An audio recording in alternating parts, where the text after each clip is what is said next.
Ayyatuhal bahriyatul ainain wasam'iyatul yadain wara'iyatul hudur ayyatuhal bayda'ul kal fiddah wal malsa'u kal ballur ashhadu an lam ra'atan ala muhiti hadriha tajtami'ul usur wa alfu alfi kaukabin yadur ashhadu an lam ra'atan ghairaki ya habibati ala dhira'iha turba awwalad dhukur wa akhirud dhukur. Wahai perempuan bermata samudra, yang kedua tangannya bercahaya, yang kehadirannya mempesona.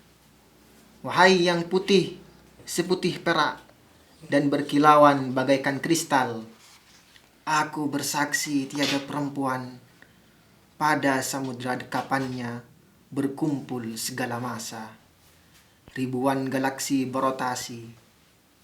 Aku bersaksi tiada perempuan selain engkau kasih. Pada kedua tangannya tumbuh awal mula kejantanan dan akhir kejantanan. Buku yang dibaca dengan satu kata yang aku ucapkan saat kita di depan pintu. Ku mengerti segala sesuatu.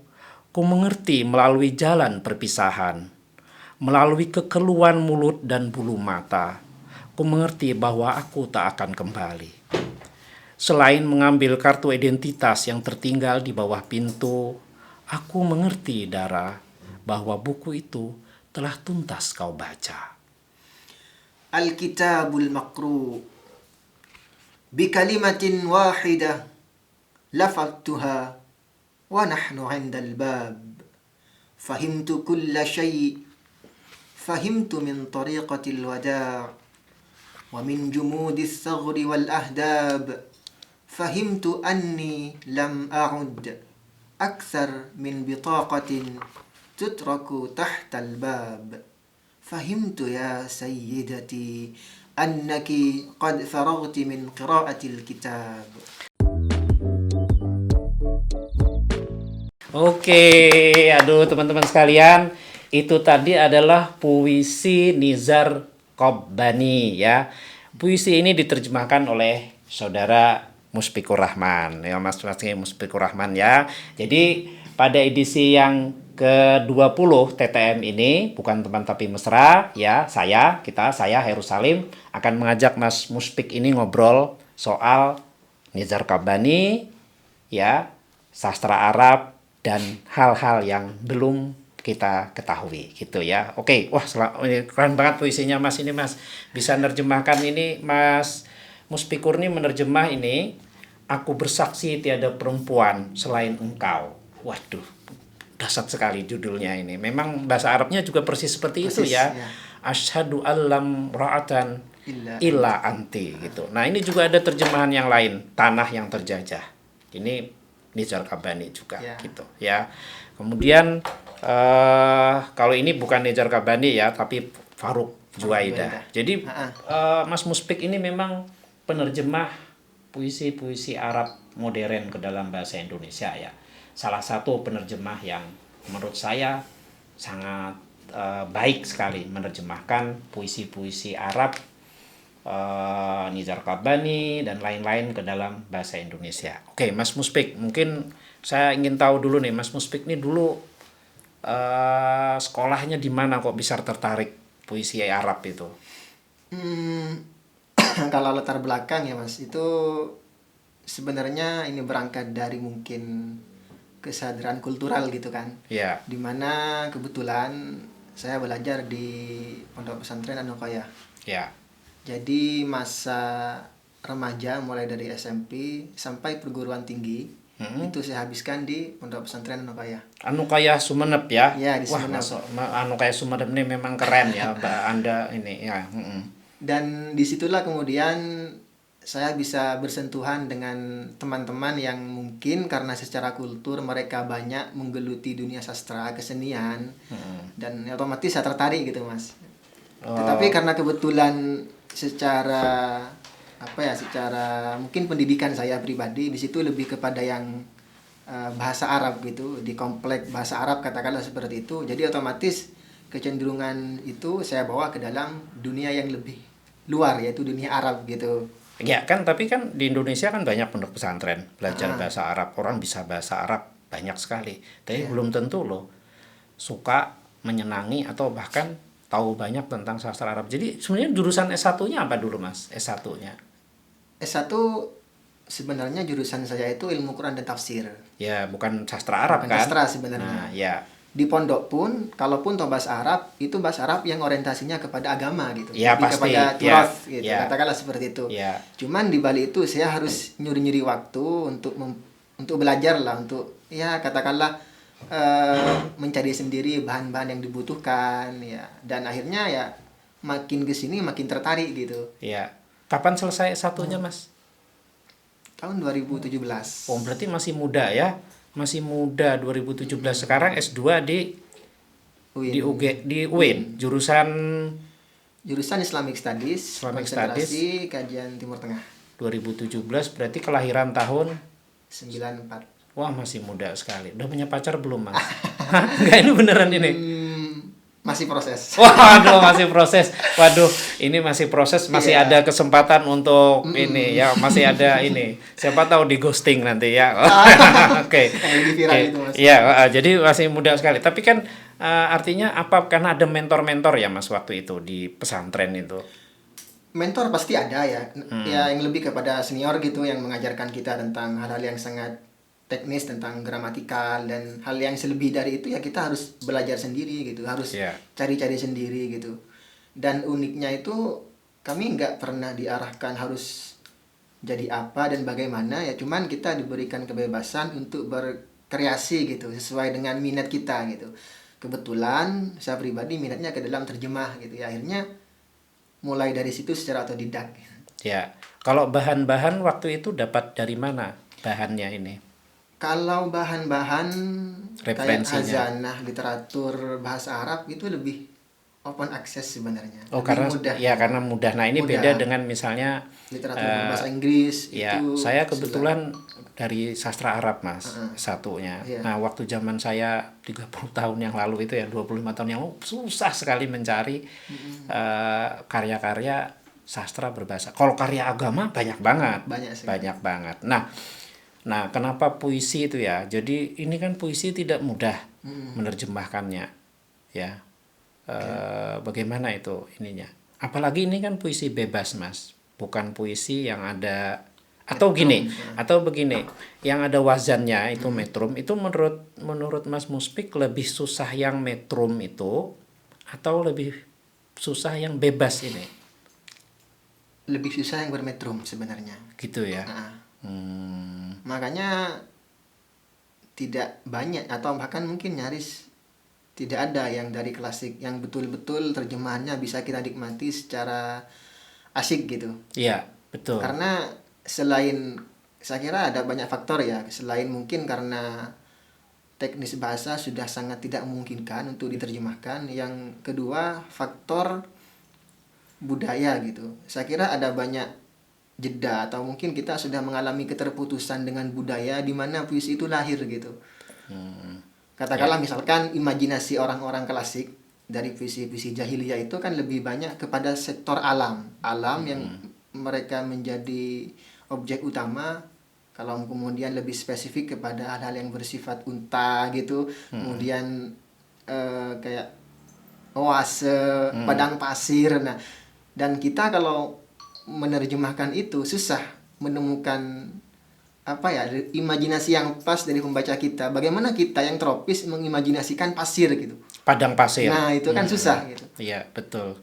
Betul sekali itu. Nah, saya kembali sedikit ya, Mas Muspik ya. Oke lah, puisi itu memang sebenarnya dekat sekali dengan Arab ya. Tapi kan di sana juga ada prosa. Iya. Dan mungkin jauh lebih mudah kan prosa daripada puisi ya. Kenapa tidak memilih prosa misalnya cerpen atau novel gitu? Kalau prosa dan puisi itu kelahirannya dalam sastra Arab itu dianggap mungkin berbarengan gitu. Atau paling tidak itu periode setelah puisi dan mengatakan begitu. Jadi kalau kita ingin belajar bahasa Arab atau mungkin belajar Arab, dunia Arab itu harus kembali kepada puisi sebagai, kalau menurut Ibnu Khaldun itu kan Diwanul Arab gitu. Sebagai ya mungkin bisa dibilang sumber pengetahuan, sumber hazanah dan yang bisa kita petik dari situ. Jadi kalau kita ingin belajar hazanah Arab yang orisinil ya harus puisi gitu. Nah, oke, jadi dulu ada penerjemah sastra Arab ya, namanya Ali Audah. Oh ya. Ya mungkin Nah, kenal iya. tahun 50-an, 60-an, tapi dia nggak mengambil puisi, dia mengambil cerpen atau novel ya. Iya. Yaitu mungkin alasannya ya, karena era itu mungkin belum ada, susah mencari puisi yang modern ya. Iya. Sementara puisi yang Tersedia. lama, yang tradisional itu, yang klasik itu tidak mudah diterjemahkan ya. Betul. Dan ini oke. Sebenarnya tadi menarik sekali tadi, puisi itu Diwanul Arab ya, Al-Ishru Diwanul Arab. Jadi Asyir, puisi Diwanul itu Arab. apa tepatnya, rumah ya, Ya, atau bisa dibilang semacam rumah. identitas orang Arab, Ya, betul. orang Arab ya. Gimana sih pengaruh puisi itu sekarang sebenarnya di dunia Arab? Mungkin pengaruh nih lebih dari sekedar budaya ya, bisa sampai ke politik juga. Gimana itu Mas Muspik? Eh, Kalau kita bandingkan dengan yang era klasik, jelas beda.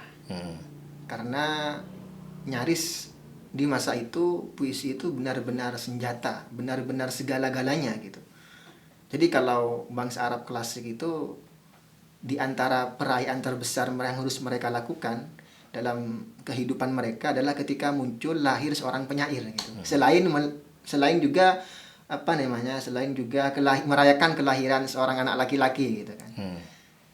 Jadi seorang penyair itu menjadi diplomat, menjadi juru bicara, menjadi orang terdepan yang bahkan bisa dibilang itu lebih dihargai daripada panglima perang kalau seorang penyair di masa itu. Iya. Nah, kalau masa sekarang kita sudah sulit menemukan pengaruh penyair sedemikian besar seperti yang dulu, meskipun kalau dibandingkan bangsa-bangsa lain tetap saya kira sampai sekarang bangsa Arab masih relevan kalau kita katakan sebagai bangsa penyair gitu. Karena hampir semua orang Arab itu paling tidak meskipun bukan penyair memiliki intuisi penyair gitu. Meskipun dengan skala tertentu barangkali ya. Meskipun dengan mungkin apa namanya keterbatasan lah katakanlah seperti itu. Beda kalau kita gitu. Coba kalau kita bayangkan tidak semua orang Indonesia yang meskipun mengerti paham bahasa Indonesia ketika membaca puisi akan tergugah gitu. Tapi kalau orang Arab begitu, ketika membaca puisi dia tidak perlu jadi penyair untuk tergugah gitu. Pasti mereka sudah memiliki kesadaran puitis yang sudah terbawa sejak lahir gitu. Jadi itulah yang kemudian dibanggakan oleh orang Arab karena memang itu merupakan identitas gitu. Identitas yang paling melekat, paling mendasar yaitu bahasa. Makanya kan kalau menurut Hamid Abu Zaid itu kan hadaratun nas gitu kan. Peradaban teks gitu ya, itu bangsa Arab nas gitu. ya. Ya. Peradaban teks gitu ya. Jadi memang pengaruh penyair itu meskipun tidak sebesar dulu tetap lebih besar daripada di kawasan lain lah ya. Jadi penting lah orang. Nah, penting. Nah ini kan ada banyak penyair. Lalu kenapa jadi pilihannya Nizar Qabbani ya? Maksud saya kenapa lebih banyak memilih nerjemahkan Nizar Qabbani ini? Ada beberapa ini. Siapa sih Nizar Qabbani ini dan apa hebatnya dia gitu sebagai penyair di dunia Arab maupun dalam konteks mungkin internasional gitu?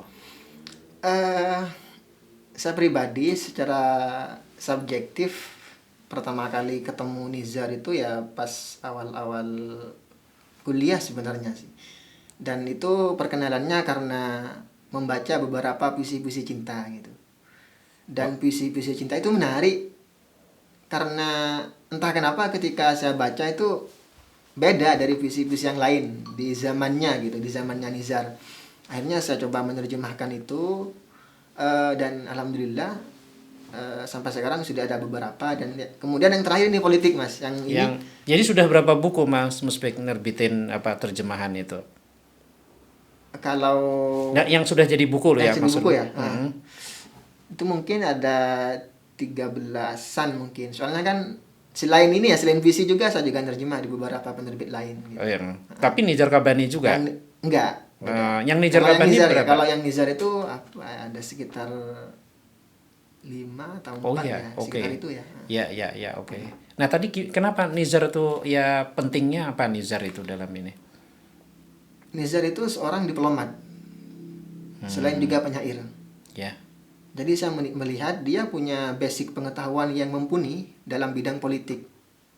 Sehingga ketika dia menulis puisi, kalaupun toh misalkan cinta, refleksi politiknya masih kuat, terasa gitu. Nizar Qabbani Iya. ini ya. Terasa.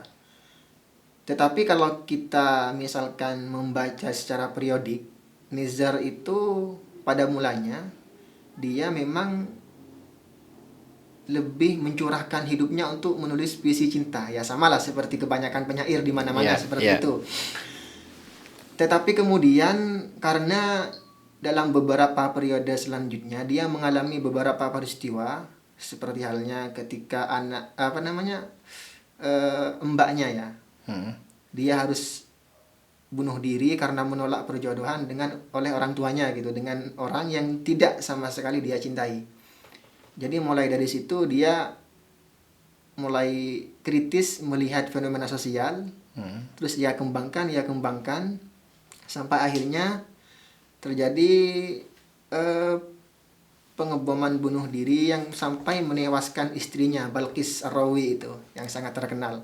Itu istrinya. Istrinya Ada bom bunuh diri. ada bom bunuh diri waktu itu di Lebanon. Di Dia Lebanon. masih dinas sebagai diplomat di bawah Kementerian Luar Negeri Suriah.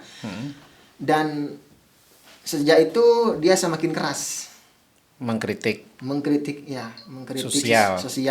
mengkritik ya sistem yang didominasi mungkin oleh para politisi yang tidak pro rakyat, katakanlah seperti itu.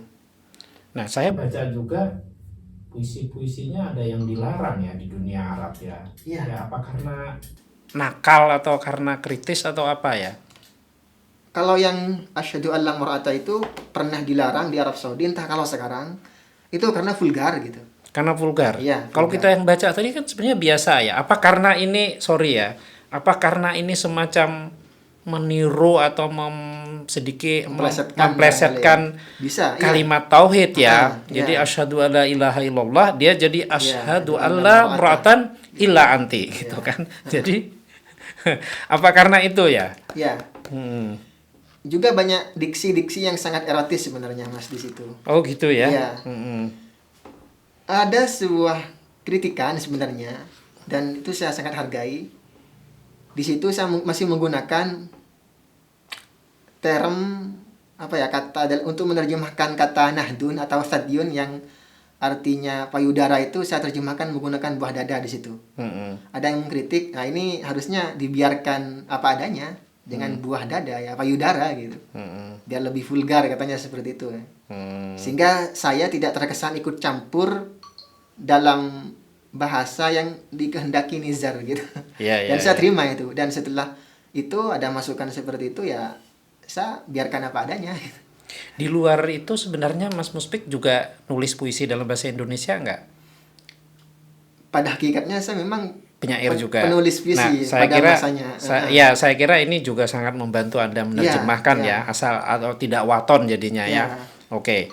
Nah, Nizar ini kan salah satu penyair yang terkenal di Indonesia ya, diterjemahkan akhir-akhir ini. Ada nama lain lagi, Muhammad Darwish, yang dari Palestina. Lalu yang paling terkenal juga mungkin Adonis ya, yang juga dari Suriah gitu. Nah ini pertanyaannya Mas, ini kan kalau saya lihat kelahirannya, Nizar Qabbani ini 1923, Darwish itu 1941 ya, kalau Adonis itu 1930. Jadi ini kalau kita bandingkan dengan di Indonesia, ini angkatan yang bahkan lebih tua dari Rendra sebenarnya ya. Mungkin Rendra lah CS ya. Jadi sebenarnya yang generasi baru penyairnya ada nggak Mas sebenarnya? Generasi yang lebih baru lagi itu loh. Ya. Yang lebih baru ada sebenarnya. Iya. Cuman karena mungkin masih hidup ya, mungkin katakanlah yang sekarang. Sehingga untuk alih bahasa mungkin agak lebih membutuhkan negosiasi gitu. Ada sebenarnya yang sangat saya tertarik untuk menerjemahkan itu, ada Anis Susan itu. Pernah kalau nggak salah itu puisinya yang sempat viral diterjemahkan sama Gus Mus. Oh gitu ya. Yang Assalamualaikum wa'alaina salam, yang seperti itu pernah dengar nggak? Ya ya ya. Itu menarik sebenarnya, Anis Jadi, Susan. ya artinya kan ini kan puisi yang generasinya Ya. Rendra ya yang dikenalkan ini. Bahkan di atasnya Sapardi kalau di Indonesia ya. Yang generasinya ibarat di Indonesia itu generasinya Joko Pinurbo ada nggak gitu loh di dunia Arab itu gitu loh. Kalau yang termutakhir itu saya nggak begitu mengikuti ya, jujur saja, karena memang saya lebih tertarik kepada yang agak belakangan, karena memang untuk menyoroti situasi politik yang terjadi waktu itu gitu. Ya. Pergolakannya berbeda kan dengan yang terjadi sekarang gitu. Dalam artian kalau sekarang ya mungkin dunia Arab relatif lebih aman dalam tanda kutip gitu, meskipun kawasan-kawasan yang konflik tetap saja terjadi, tapi beda di waktu-waktu yang sebelumnya, di masa-masa Ketiga orang ini berperkara ya. Katakanlah kalau Darwis mewakili Palestina yang dia sangat kompleks berhadapan dengan harus membela Palestina, tapi juga dia masuk ke dalam berjuang untuk diterima di publik Israel agar bisa masuk ke dalam arena politik di situ gitu. Jadi sangat kompleks itu pertarungannya. Itu yang menarik gitu. Iya, iya. Dan kebetulan saya juga jurusan di konsentrasi kajian Timur Tengah, sehingga ketika mengkaji itu ada insentif yang lebih gitu yang harus saya dapatkan gitu. Oke. Nah, ini kan laki-laki semua. Nah, kalau penyair perempuan ada nggak, Mas? Penyair perempuan yang kira-kira kalibernya juga seperti Nizar gitu. Ya, ada. Yang sangat bagus sebenarnya itu Fadwa Tuqon. Penyair yang cukup cukup representatif lah di dunia Arab, bahkan yang itu dianggap sebagai simbol perlawanan Palestina yang mewakili perempuan. Ini yang perempuan tadi ini. Iya. Dia orang Palestina ya. Orang Palestina. Nah, ini juga ngomong-ngomong, rupanya para penyair ini juga kebanyakan misalnya dari Suriah ya, kemudian dari Palestina, dan nah ini Arab Saudi ini sebenarnya ada nggak sih nyumbang penyair sebenarnya Arab Saudi ini? Karena di Indonesia kan selalu Arab itu identik dengan Arab Saudi, padahal kan ada banyak Arab lain lagi kan gitu. Ada nggak ya penyair Arab Saudi ya? Ada, tapi entah kenapa saya tidak begitu tertarik gitu untuk mencoba lebih dalam mengkaji, karena Arab Saudi itu kan secara sosial budaya itu biasa-biasa aja gitu, nggak ada yang menarik bagi saya pribadi ya. Iya. Katakanlah misalkan di situ kita tidak bisa menafikan mungkin ada penyair yang bagus misalkan, tapi kalau tidak dibantu dengan sebuah gejolak, dengan situasi yang membuat dia harus terus bertahan dalam berbagai situasi itu, ya saya kira tantangannya tidak semenarik yang dihadapi oleh penyair-penyair yang lain itu. Juga karena di Arab itu sangat terkekang, ekspresinya sangat terkekang, sehingga saya kira kalau memang harus betul-betul ingin bebas ya harus menjadi eksil lah. Rata-rata kan seperti itu. Kalau di Arab itu orang-orang yang jadi itu pasti eksil gitu. Saya kembali lagi ke Nizar Qabbani ya. Dia ini kan penyair bebas ya. Kayak macam Hairil-nya kayak itu, atau macam Rendranya di Indonesia ya, semacam itu. Nah, dia juga menulis nggak puisi yang dalam bentuk klasik yang ada metrumnya, ada wazannya? Beberapa ada, tapi saya melihat entah itu hanya secara kebetulan atau memang didesain seperti itu ya. Saya pernah menemukan, tapi kalau dicocokkan dengan wazan tidak persis sama gitu. Oh gitu ya. Iya. Ada perbedaan tetap ya. Ada. Tapi pada dasarnya dia lebih banyak menulis dalam bentuk puisi bebas ya. Iya, dalam bentuk puisi bebas. Nah, dalam bentuk puisi bebas tadi, orang di Arab sebenarnya yang klasik, yang masyarakat secara umum lebih senang yang ada wazannya, ada metrumnya tadi, atau ada puisi bebas sebenarnya? Sesuai dengan generasinya. Kalau dari kalangan-kalangan yang mungkin seperti sekarang, katakanlah yang di era kontemporer, yang mereka lebih banyak membaca yang era-era belakangan lah pokoknya. Karena bagaimanapun puisi bermetrum itu susahnya bukan main gitu. Katakanlah misalkan orang Arab sendiri bahkan juga kesulitan mempelajari itu gitu. Jadi Yang kita metrum. tidak bisa membayangkan kalau orang Arab bisa ngerti yang kayak katakanlah ilmu arut gitu, yang secara spesifik membicarakan masalah wazan, metrum, matra dan seterusnya itu. Ya. Nah, ini kalau yang tadi kan kalau aku bersaksi tiada perempuan selain engkau itu puisi cinta lah ya. Dan dia banyak sekali menulis puisi cinta. Kemudian terjadi titik balik dia nulis politik. Nah, ini ada menerjemah Tanah yang Terjajah. Puisi politik Nizar Qabbani. Mungkin kita perlu bacakan yang disebut apa puisi politik itu bedanya di mana ya? Mungkin saya akan pilih yang enggak apa ya, yang lebih Di situ ada satu puisi panjang yang sebenarnya itu satu buku sebenarnya ya. Nezar nulis satu buku yang isinya cuma satu puisi doang. Judulnya Kasidah Balkis. Di situ dia meluapkan kemarahannya, tetapi dengan agak kalem gitu. Kasidah Balkis. ya. Atau di sini ada misalnya Yerusalem lah ya. Yerusalem. Atau para penyair di tanah yang terjajah. Ya, misalnya kita lihat puisinya para penyair di tanah yang terjajah, lembaran-lembaran buku tulis kalian tercelup ke dalam air mata dan tanah. Getaran suara di kerongkongan kalian serupa sakratul maut saat digantungan. Warna tinta kalian tampak seperti leher orang-orang yang dipenggal. Bertahun-tahun kami belajar dari kalian.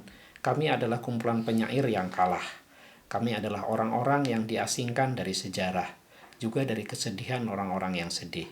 Kami belajar dari kalian bagaimana sebuah aksara memiliki bentuk pisau. Para penyair di tanah yang terjajah, oh burung paling indah yang datang dari malam Isra. Oh kesedihan pada kedua mata yang bening dan terang seperti waktu salat fajar. Oh bunga yang tumbuh dari bagian dalam bara api, oh hujan yang menetes, meski tersakiti dan tertindas. Saya kira di sini dia bicara tentang ini ya, situasi para penyair yang tidak bebas ya, kira-kira begitu ya. Jadi sebenarnya puisi itu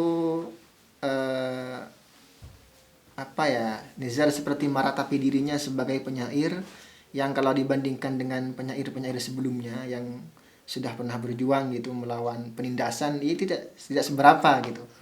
Dia merasa tidak ada apa-apanya ketimbang teman-temannya yang ada di Palestina seperti Darwis itu sampai menyebutkan di situ. Ada Fatwa Tukon juga di situ. Ya, ini misalnya selamat tinggal Mahmud Darwis, selamat tinggal Taufik Ziyad, selamat tinggal Fatwa Tukon. Kalian yang mengorbankan diri demi sebuah pena, kami belajar dari kalian bagaimana meledakkan ranjau dalam kata-kata. Wah ini, bagaimana meledakkan ranjau dalam kata-kata. Jadi memang penyair itu yang para penyair di tanah yang terjajah di timur, para darwis kata-kata masih terus mengganggu kawanan merpati, masih menghirup teh, masih menelan impian. Andai para penyair kami berdiri di hadapan sajak-sajak kalian, mereka akan tampak seperti kurcaci. Ini dahsyat ya, puisinya ini ya. Jadi memang dia masih membayangkan dan melakukan bagaimana kata-kata itu betul-betul bisa jadi peluru ya, bisa jadi rudal gitu ya. Ini, aduh keren sekali. Nah, para penyair ini kebanyakan kemudian hidup di luar negeri ya. Nizar kan tinggal di bolak-balik di mana-mana. Dan tapi dia meninggal di London kan. Si Mahmud Darwis kan juga tidak di Palestina kan. Lalu si Adonis kan di Perancis. Itu karena faktor apa itu Mas Musbek? Karena memang sosial politik tidak memungkinkan untuk menjadi lebih matang, untuk bisa mengekspresikan, dan yang lebih penting untuk melindungi dirinya sebenarnya. Jadi karena susah di situ berhadapan dengan berbagai kelompok, fraksi-fraksi yang saling bertikai, sehingga ya tidak boleh tidak harus keluar gitu. Iya. Ini kan sama dengan para para penulis lain ya, kayak Amin Ma'ruf misalnya kan Ya. juga tinggal di Perancis. Ya, tapi jelas sekali dari apa yang Anda kemukakan, sastra Arab dan khususnya puisi itu sangat hidup ya di dunia Sangat Arab. hidup. Ini ada lagi nggak yang mau diterjemahkan selain ini, yang sedang atau akan? Yang masih nunggu proses di penerbit ada itu penyair penyair Irak namanya Ahmad Mator. Oh, Ahmad Mator ya. Ahmad Mator. Dia sangat politis lah, puisi-puisi politik semua yang dia garap. Dan dia merumuskan sebuah konsep puisi lafitat namanya. Puisi lafitat itu kalau diterjemahkan secara literal itu bermakna spanduk. Kemudian saya teringat kepada Rendra gitu. Dia dikenal dengan perintis ataupun ya penggubah puisi pamflet gitulah. Yang produk puisinya mirip-mirip seperti itu. Seperti sebuah beberapa kata-kata yang ditaruh di sebuah pamflet, bagaimana dia ditampilkan sesingkat sepadat mungkin. Jadi kayak kalau sering kan disebut kayak puisi pamflet gitu Ya. ya. Tapi puisi modern yang puisi yang bebas ini memang Nizar Qabbani ini termasuk perintis ya yang membuat puisi bebas. Atau sebelum dia ada? Sebelumnya ada, saya lupa itu. Tapi Nizar itu dianggap orang yang cukup matang, yang paling matang lah di zamannya gitu. Ya. Sehingga kemudian dia sangat dikenal dan populer karena dia mampu menggubah puisi cinta dengan sangat baik dan juga puisi politik dengan sangat baik sekaligus gitu. Ya. Dan Kan si Adonis katanya juga berinteraksi dengan dia ya. Bahkan Ya. mungkin dalam banyak hal belajar dengan dia juga. betul. Nah, dia disebut sebagai Indonesia kan punya tuh presiden penyair. Dia ini katanya juga presiden penyairnya Arab ya. Nah, itu yang sebenarnya sudah saya tulis di bagian pengantar di situ. Nah, saya juga taunya kan dari pengantar Anda. Yang di sini Mas. Oh, yang di sini juga ya. Baru. Oh iya, oke, Nizar saya itu belum baca. di sebuah buku prosanya, di sebuah esainya dia menulis, dia mengkritik kecenderungan media Arab itu yang lebay. Dikit-dikit dijuluki penyair apa gitu. Kalau kayak Syauqi Amirus Syu'ara, Ya. pangeran para penyair gitu. Kemudian ada juga Malikus Syu'ara. Apa bedanya kemudian gitu? Sehingga menurut Nizar itu lebay gitu. Cuman Arab memang banyak sekali Memang istilah begitu, pemimpin istilah ya, seperti itu, Amir, Malik gitu kan. Lakop kan biasa Lakopnya, ya ya. gitu. Makanya Nizar kemudian kayak menyesali sebuah kenyataan ya. Dulu waktu dia awal-awal mula menulis puisi, dia dikenal di media dengan Syairun Nisa gitu. Syairun Nisa. Penyair perempuan. Ya. Dan dia bangga sekali dengan julukan itu Ya. pada masanya. Pada masanya ya. Akhirnya karena dia sudah mengalami perkembangan yang situasinya sudah harus berubah gitu, ada situasi politik dan semacamnya.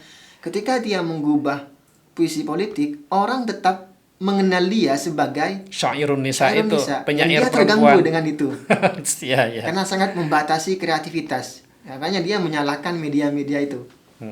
Cenderungan yang sangat lebay. Tapi ya ini tadi ya, kayak ini contohnya mungkin lebih terkenal daripada Ya. Aku Bersaksi Tiada Perempuan Selain Engkau, ini lebih terkenal daripada puisi-puisi politiknya kan? Iya, Kan betul. begitu ya. Ya, ini memang puisi yang luar biasa, teman-teman. Jadi kalau nanti jangan coba-coba mengambil ya ini karena ada beberapa banyak puisinya. Jadi kira-kira pendek-pendek tapi ada beberapa mungkin ada 10 sampai 12-an puisi ya yang aku Aku Bersaksi Tiada Perempuan Selain Engkau, dan bagus-bagus sekali ini. Jadi wah ini PDKT bisa ini puisi-puisi ini gitu ya. Oke, jadi ini